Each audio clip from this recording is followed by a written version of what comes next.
બ્રજમાનજી ને કીર્તિને વિરાજમાન હતા. બધાઈ હે કરતા કરતા આવ્યા અને કહ્યું કા ભયો? અરે નંદ બાબા કેવા લાલા ભયો. અને આટલું સાંભળતા જ ગોદમાં રહેલા રાધાજીએ નેત્રો ખોલી લીધા. અને જ્યાં નેત્રો ખોલી લીધા અને કહ્યું કીર્તિજીને કે આનો થનારો પતિ તો એ જ છે, એટલે વધાઈ આપવા ગયા. પણ કેવલ વધાઈની ટીકો લઈને ગયા, તિલક, અક્ષર, આ બધું જ લઈને ગયા. અને ઠાકોરજી પાસે જઈ યશોદાજીની ગોદમાં લાલન હતા. લાલનને કર્યો ટીકો, આપ્યા ફળ યશોદાજીની ગોદમાં અને કહ્યું કે તમારા બાળકનું ને મારી બાળકીનું આજથી નક્કી. ક્યારે નક્કી કરી દીધું? હે નંદ ઘરા નંદ ભયો, હે કનૈયા લાલ કી, હે નંદ ઘરા નંદ ભયો, હે કનૈયા લાલ. લોકમાં ધ્વનિ ગુંજવા લાગ્યો. लक्ष्मी जी सामने बात शोर कहां से आ रहा है नारद जी? अरे आपको नहीं पता, आपके ही तो नाथ ब्रज के ब्रजनाथ बन के प्रकट हुए.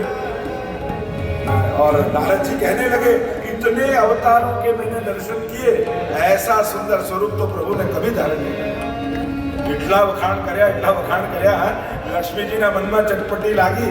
નારદજી ત્યાં કે દર્શનના પાસ કે ટિકિટ કે કંઈક છે કેમ? જો કઈ વ્યવસ્થા તો કરો. અરે ત્યાં તો બધા જ પાસ જ છે, કઈ જરૂર જ નથી. આ તો પ્રભુનું દરબાર છે. અને કહ્યું કઈ રીતે જવું? પણ લક્ષ્મી બનીને રાણી બનીને જશો તો બ્રજમાં પ્રવેશ નહીં કરે. ત્યાં તો દાસી બનીને જશો, સેવા લેવા જશો, અધિકાર માંગવા જશો તો નહીં પ્રવેશ પડે, સેવા માંગવા જશો તો પ્રવેશ મળે.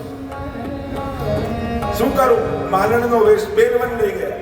બ્રજયાત્રા કરી હોય એની ખબર છે. બેલવનમાં લક્ષ્મીજીનું મંદિર.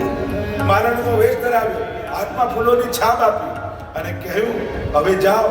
કોઈ પૂછે કોણ છો તો કહેજો નંદ બાબાની માલણ છું, બંધનવાર બાંધવા આવી છું, બધાઈ લેવા આવી છું. ચાલ્યા લક્ષ્મી. અને જ્યાં નંદાલયમાં પ્રવેશ કરવા જાય તે બધા આડા થઈ ગયા ગોપીજનો. કોણ છો? ક્યાં જાઓ છો? શું કામ છે? ગભરાયા લક્ષ્મી. કરી ગયા. બસ એના માટે જવું છે. કહ્યું કે અરે નંદ બાબાની માલણ છું, બંધનવાર બાંધવા આવી છું, વધાઈ લેવા આવી છું.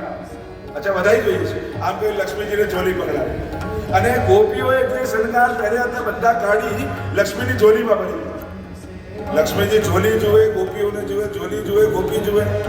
મનમાં વિચાર કરે કે આખી દુનિયા મારી આગળ ઝોલી ફેલાવે. ધન્ય છે આ ગોપીઓ જે લક્ષ્મીની ઝોલી ભરી દે. ધન્ય છે આ બધા લક્ષ્મી સહસ્ર લીલા આવી સેવ્યમાન કરાય. નારદજી આગળ ચાલી હટો કરતા રસ્તો કર્યો. નંદાલયનો દ્વાર ખોલ્યો, લક્ષ્મીજીને ભીતર મોકલ્યા અને દ્વાર બંધ કરી. ચોક સુધી આવી ગયા લક્ષ્મીજી અને નિજ મંદિરમાં રત્નજડિત પલ્લામાં લાલન ઝૂલી રહ્યા છે, યશોદાજી ઝુલાવી રહ્યા છે.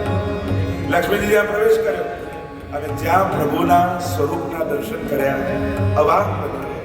આવું સુંદર સ્વરૂપ પ્રભુ આટલા અવતારોના દર્શન કર્યા, આવું સુંદર સ્વરૂપ તો ક્યારેય ધારણ નથી. મનમાં આવ્યું લાવ સાષ્ટાંગ દંડવત કર્યા. એટલામાં કોઈ દરવાજો ખોલી દીધો. દરવાજો ખોલ્યો અને હજારો વ્રજભક્તોની ભીડ અંદર આવી.